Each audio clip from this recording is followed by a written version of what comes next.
Well, hello YouTubers, and welcome to the Holtz Mitchell channel and another episode of Broshop. Today we're going to be working on the bandsaw a little bit. We've got some bearings to change on these two main drive wheels, or on the two main wheels. This is the idler wheel. You have a secondary idler wheel here because this is a deep throat bandsaw. It's kind of a compact design. We think this machine was built by an outfit called Panhands. It's a German manufacturer in the Black Forest. They make table saws and various other types of machinery, woodworking machinery mostly. We were able to deduce that off the guides here. It says Panhands on them. Can't see it from right where you're at. I'll show you a still here later on.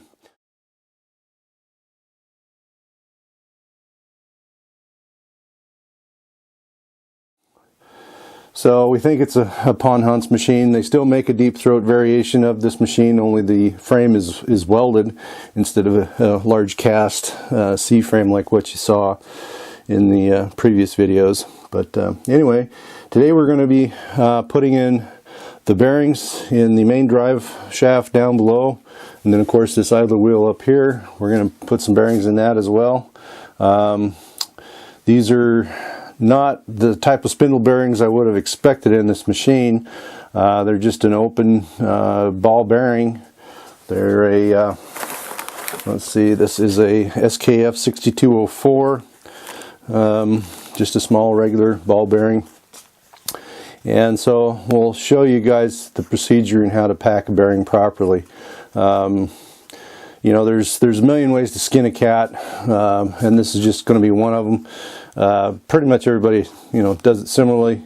You can get a grease gun and fill them that way, but it's usually better to pre-pack your bearing a little bit so you have a little lubrication in the bearing as you're assembling the parts, and then later on, if you so inclined to do so, you can take a grease gun and put in some additional grease. Usually the first packing will last quite a while. Yeah, the grease will spin out, but the beauty of it is when the bearing starts to warm up as it's running, it'll draw that grease back in, and so the lubrication cycle is, you know, continued for, you know, however long the grease remains viable. But you do still need to grease periodically to maintain a certain amount of grease in the bearing housing so that you don't ever run dry. After a while, the grease will start to solidify and get stiff and hard, and so you got to keep adding grease to a bearing as its life goes on, so to speak. So anyway, I'll bring the camera around here and show you guys a procedure how to properly pack a bearing. Like I said, there's a million ways to do it. I found this method to be about the best. The one caveat that you have to keep in mind, you want to have clean hands when you do it. Oily hands, now you're going to get greasy hands anyway, and you don't want to be wearing gloves. That's the one thing that some people like wearing gloves. Unfortunately, you don't have any feeling in the gloves, whether there's you know, rubber gloves, the surgical types. You don't have any feeling in them if you've touched something that has a little bit of grit on them. Grit, of course, is deadly for any ball bearing or any roller bearing, and so you got to make sure that you're maintaining a grit-free environment when you start packing a bearing. That's why you don't take the bearings out of the package until you're ready to pack them and actually assemble the part. You don't have to be surgically clean, but oily hands do attract grit of all kinds, dust, you know, that's hanging in the air and what have you. And so you want to start with pretty fresh, clean hands, and then go from there. So anyway, let me bring the camera around here and we'll get started.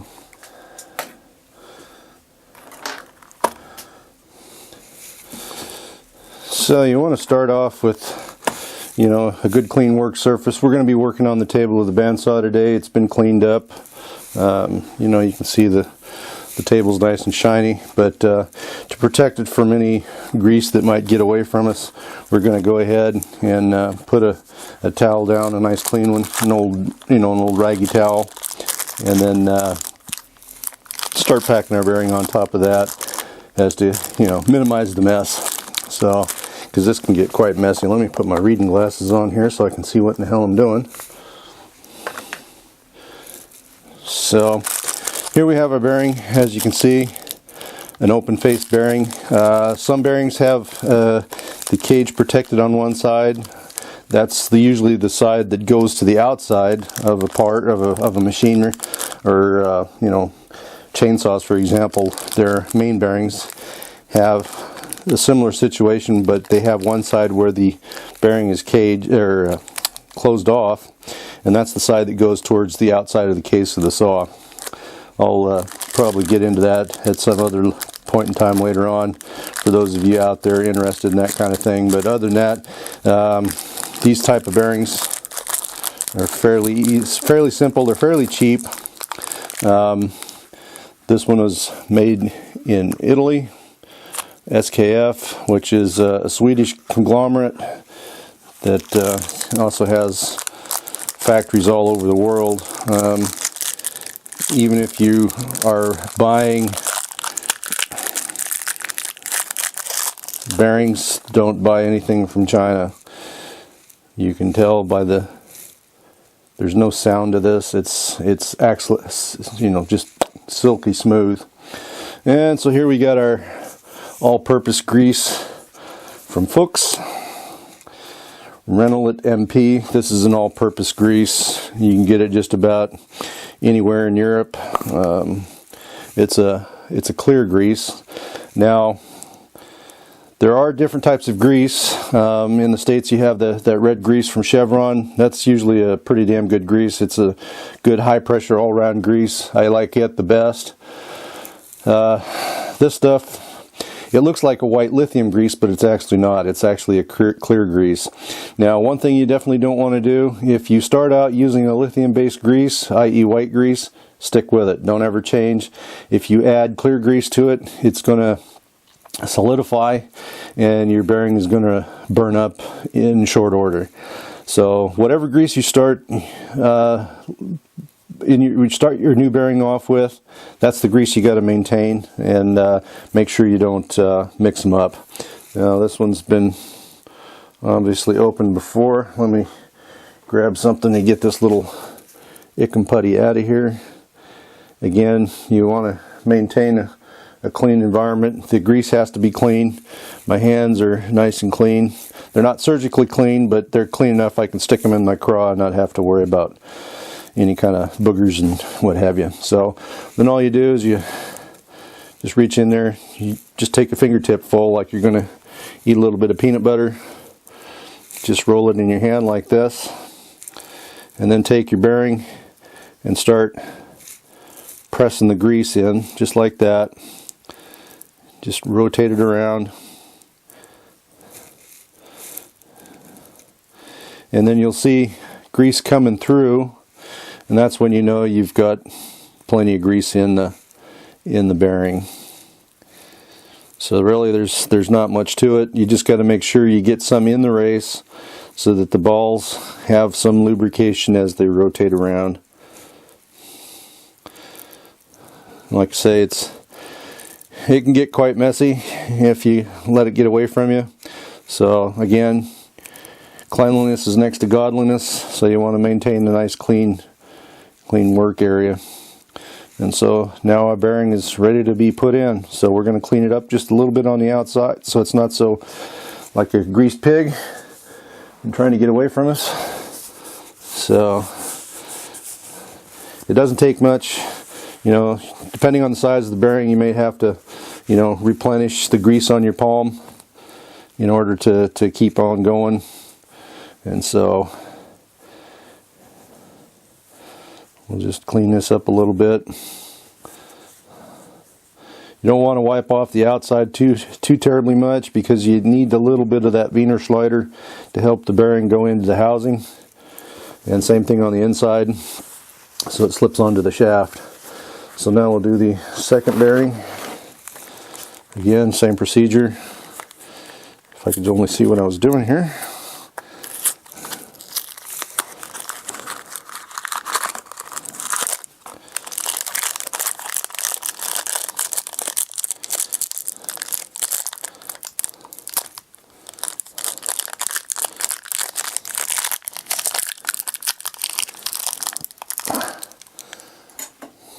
Use the putty knife here to poke that through.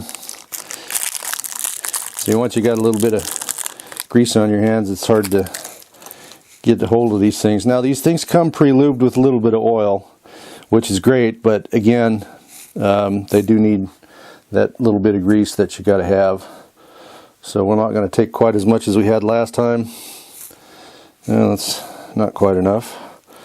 There we go.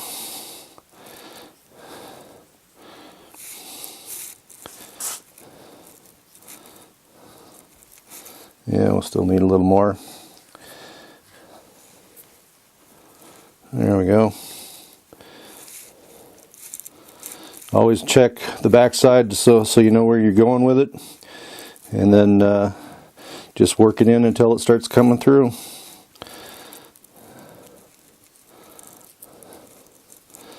And see, if you got the right amount of grease on there, by the time you're done, there shouldn't be any left in the palm of your hand. So then you can take whatever's excess you might have and just recycle it, so to speak, and put it back in there. And that's why you want clean hands too, is if your grease is a little excessive, that you don't introduce grit into the bearing.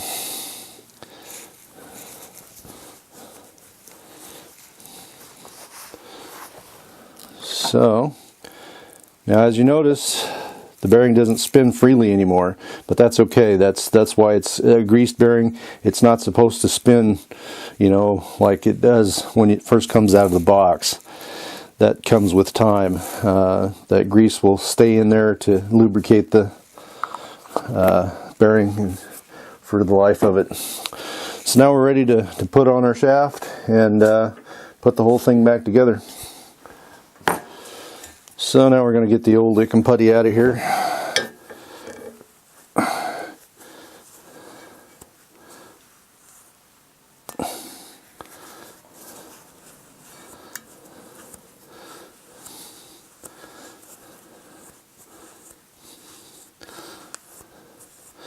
Now, as you clean out the hub of your machine, or the part you're going to be rebuilding, you definitely want to look to see if there's any wear, noticeable wear, where the bearings normally sit.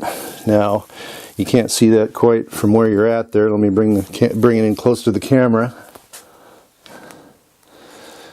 I don't know if that's going to show up in the video or not. I'm going to try to get it in there.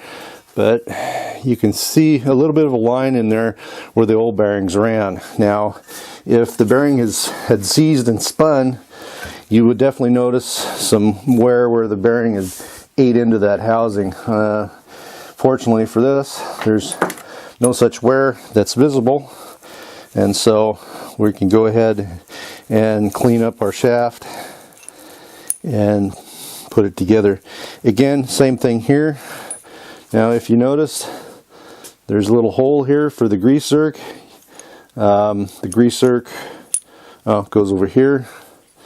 And so our bearings are seated right here where it's shiny.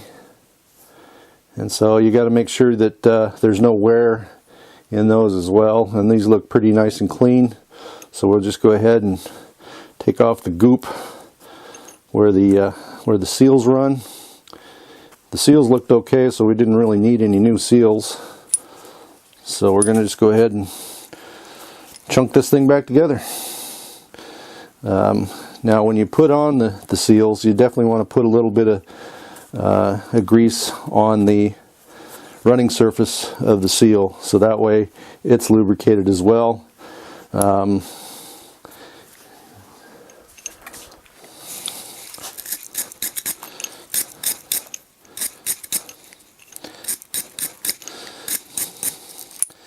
Some of this goop has been in here for an awful long time, and it's just about petrified, so it takes a little bit of effort to get it off.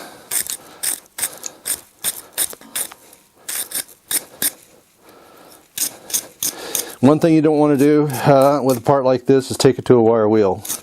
A wire wheel will be abrasive enough to where it will take off material and create a problem later on.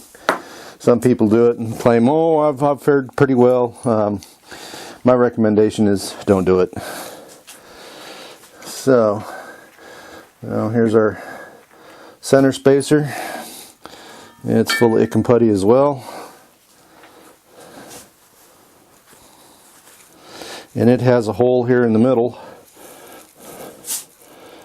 to allow grease to penetrate into the bearing.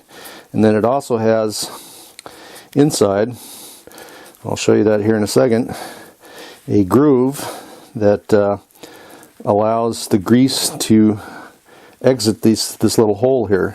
It's a little groove in here that goes all the way around and then allows the grease to exit and get to the bearing. Otherwise, if you just stuck this thing in here, the grease would just build up in the shaft and never be able to get to the bearings. But if you look in there, you can see that groove in there that allows the grease to go completely around the shaft and then exit. So let's see here. Which one of these? This looks like the shaft side. Well, what do you know? There's not really a seal in here. There should be a felt seal in here. And there's not. Well, there's a remnant of one.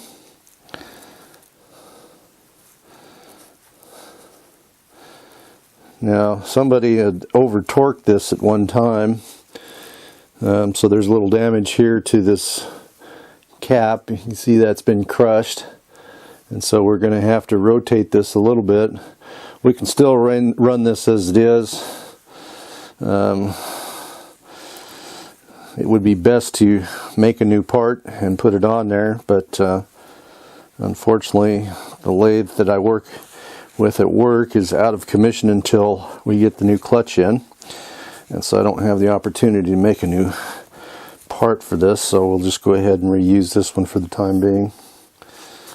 So we'll stick this on here, a little bit of grease on the shaft, part on here, and so we're going to rotate it a little bit so that that broken part doesn't rest up against the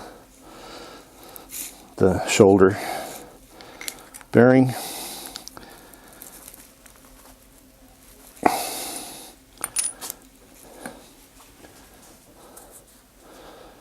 Okay, it's going to act a little stubborn, so we're going to have to take it over to the vise and give it a little love tap. And so for doing that kind of stuff, you want to have your rubber mallet. So to do this on a vise, you can press it or you can tap it in. We're just going to close the vise jaws up until the shaft is almost touching. There's just a little bit of play, and we're just going to take and tap that on there.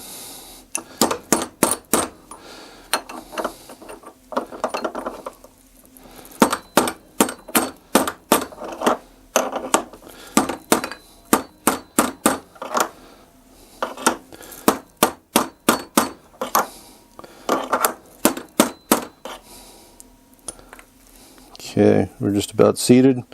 The rest of the seating is going to have to be with the pressure that we're going to apply to the shaft as we put it back together.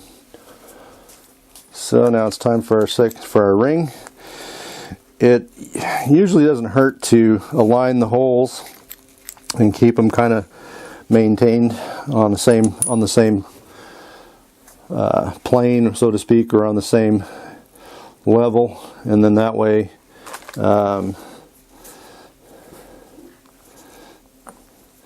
the grease can exit a little easier.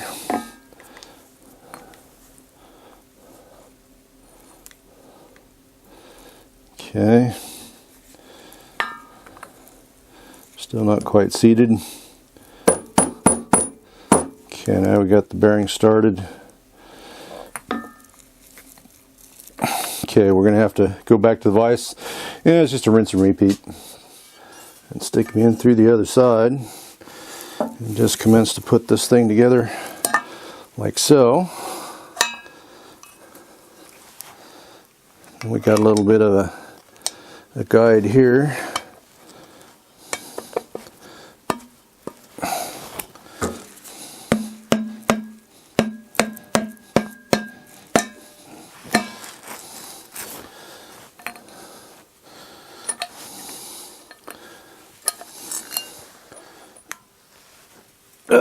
Now it's going to be kind of tricky. I'm going to go back over to the vise and pop this thing together. Okay, all methods have failed with conventional, with the rubber mallet. So now we've got the bearing straddled each jaw of the vise, and so we're going to take our ball peen and give him a smack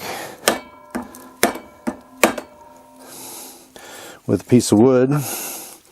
And so now our bearing is starting to seat. So it's just essentially a rinse and repeat.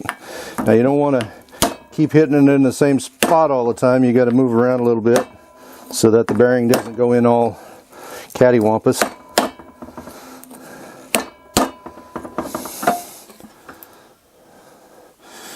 And she's just not wanting to go.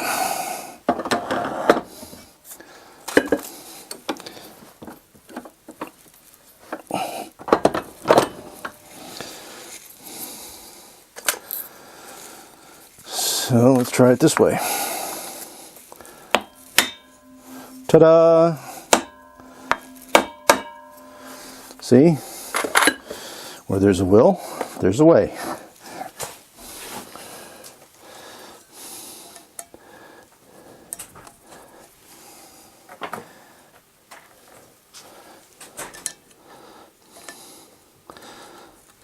So now we're putting on the other bearing cap here. Now, as you notice, the thing is a little raised up off the rest of the wheel, so we're going to tighten it down a wee bit, put some tension on the screws, and try to now these screw heads are tapered and the holes are tapered so that the screws actually center this part where it's supposed to be.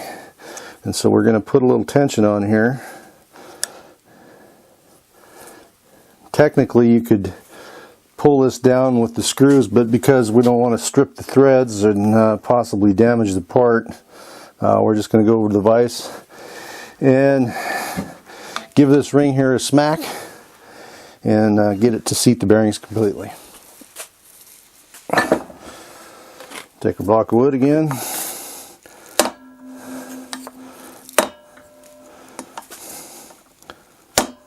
So now we got some slop in our bearing cap, so we'll need the screwdriver and give it another twisty twist.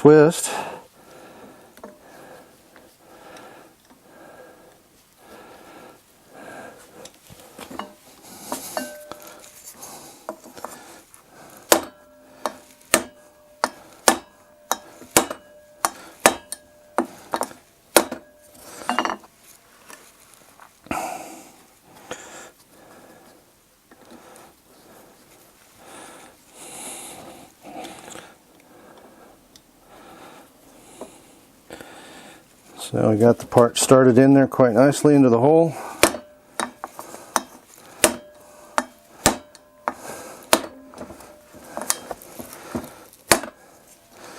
Again, just keep running your screws in until they're tight. You don't want to over tighten them, because like I say, this is only an M6 screw, so they don't take a whole lot of torque, even though the heads are probably big enough that you could probably put enough gronk on there to pull them in. But like I said, we're just trying to maintain tension until we can get this thing to seat the way it's supposed to.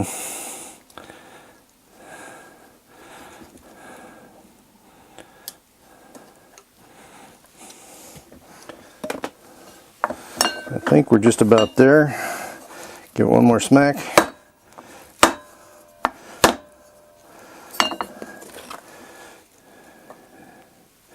Yep, screws are still tight, so we're definitely seated. And that's all there is to changing a bearing. Well, YouTubers, that's a wrap for packing bearings in this episode of Broshop. Hope you guys got a little something out of it. Like I said before, there's a million ways of doing this. This is the way I prefer to pack a bearing and install it. You know, you can work with various sizes of pieces of pipe that you might turn on a lathe and make it fit the shaft to where you're actually only applying pressure to that inner ring or the outer ring, you know, depending on you know, how you're going to put the pressure on getting the ring into the part, or the bearing into the part. There's just a million ways to do it. If you know, this, I'm just showing you kind of a cheap and dirty way to doing it if you don't have a whole lot of extra stuff laying around the shop. This is just you know, kind of a poor man's way of doing it. But like I said, you got to be clean. Your parts have to be clean. The helper pieces that you use, you know, i.e. your wood blocks, your tools, all have to be clean and free of grit, so that you're not introducing any grit into the grease, because that stuff will just, it'll suck in any kind of grit that you can think of. It'll come from places you'd never expect it. So that's why you want to have your work area clean. That's why you want to have your work area clean, your tools clean, and your parts clean too. They have to be immaculately clean so that you don't get any crud and dirt in there. Old grease will also attract dirt. A lot of times the old grease will have dirt in it.